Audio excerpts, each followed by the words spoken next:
Hello guys, आपल्या सर्वांचं माझ्या चॅनलमध्ये स्वागत आहे. तर आज आहे पोटव्रत आहे. आज मोठी एकादशी आहे, देवशैली एकादशी आहे.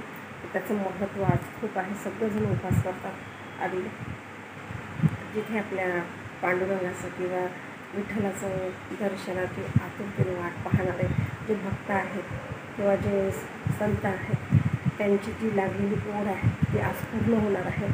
तर आजची माझी जी पूजा आहे ती तुम्हाला दाखवणार आहे आणि कंटिन्यू राहा. आजची रांगोळी पण खूप स्पेशल आहे आणि आज आपण कुठे जाणार आहोत किंवा कुठल्या ठिकाणी जाणार आहोत ते पण तुम्ही व्हिडिओमध्ये कंटिन्यू राहा.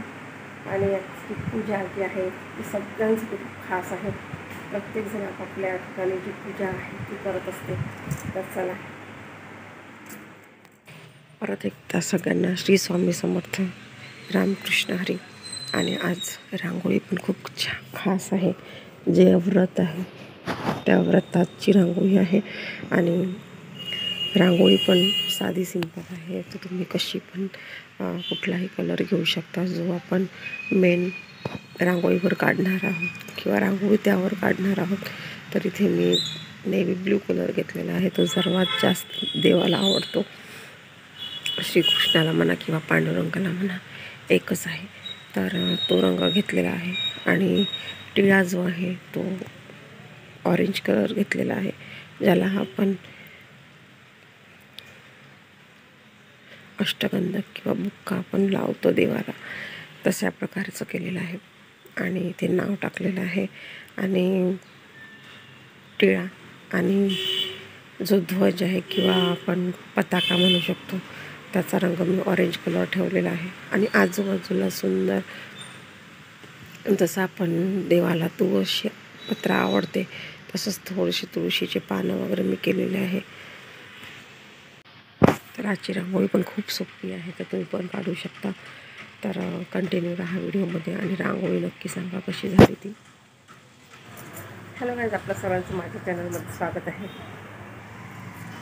तर आज आहे एकादशी. तर तुम्ही आजची माझी रांगोळी कशी वाटली तुम्हाला ती नक्की सांगा. आणि आज देवापुढे पण रांगोळी काढणार आहे. तर आजचा ब्लॉग पण खूप छान आहे, तर कंटिन्यू राहा तुम्ही. तर चला, तुम्हाला दाखवते माझी पूजा आणि आजची रांगोळी कशी होती. तर चला.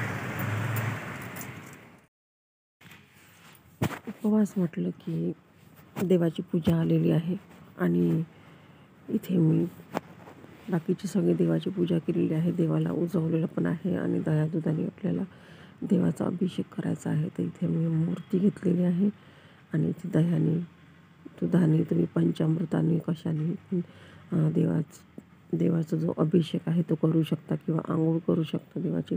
आणि स्वच्छ पाण्याने मी ते स्वच्छ केलेले आहेत. आणि काल जे मी वस्त्र शिवलेले आहेत त्याचा पण शॉर्ट व्हिडिओ टाकलेला आहे. तर ते वस्त्र पण मी आज घातलेले आहेत देवाला. तर इथे मी विठ्ठल रुक्मिणीसाठी आणि बघू शकता तुम्ही आणि देवीसाठी पण त्याच रंगाचे मी वस्त्र शिवलेले आहेत. आणि इथे कृष्णासाठी आणि स्वामींसाठी आणि खूप सुंदर दिसत आहे आपले जे वस्त्र शिवलेले आहेत ते. आणि त्या सगळ्यांना म्हणजे आज जी एकादशी आहे त्यानिमित्त सगळ्यांना नवीन कपडे शिवलेले आहेत. ते हे स्वामींचे वस्त्र आहे, थोडीशी डिझाईन केलेली आहे. पण कसे वाटले तुम्हाला? हा कृष्णाचा ड्रेस आहे आणि आज हे सगळे ड्रेस मी परिधान करणार आहे. तर इथे बघू शकता तुम्ही, स्वामी पण खूप सुंदर दिसत आहे आपले. आणि बाळकृष्ण कुलदेवतेला जो ड्रेस घातलेला आहे. आणि आता विठ्ठल रुक्मिणीची पूजा जी करायची आहे ती. तर इथे मी चौरंग वगैरे मांडलेला आहे.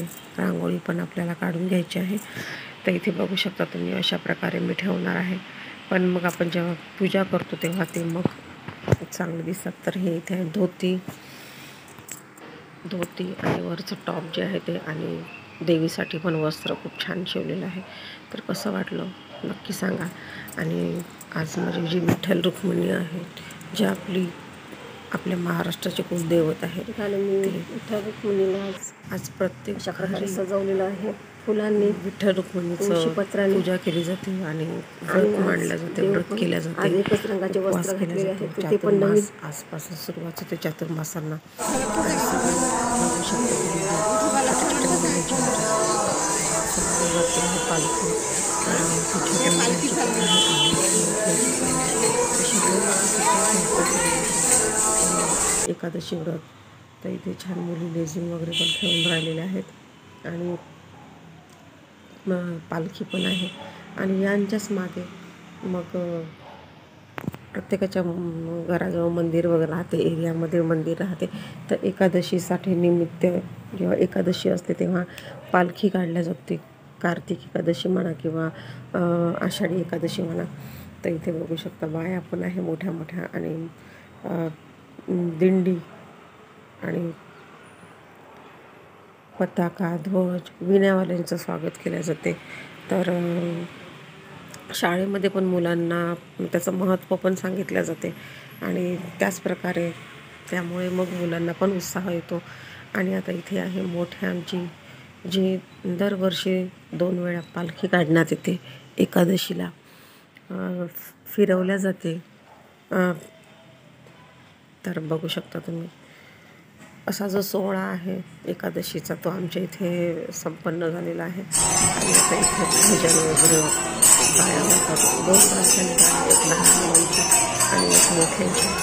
तर कसा वाटला व्हिडिओ नक्की सांगा. व्हिडिओ कसा वाटला तुम्हाला नक्की सांगा. आवडला असेल लाईक नक्की करा, शेअर करा, सबस्क्राईब करा.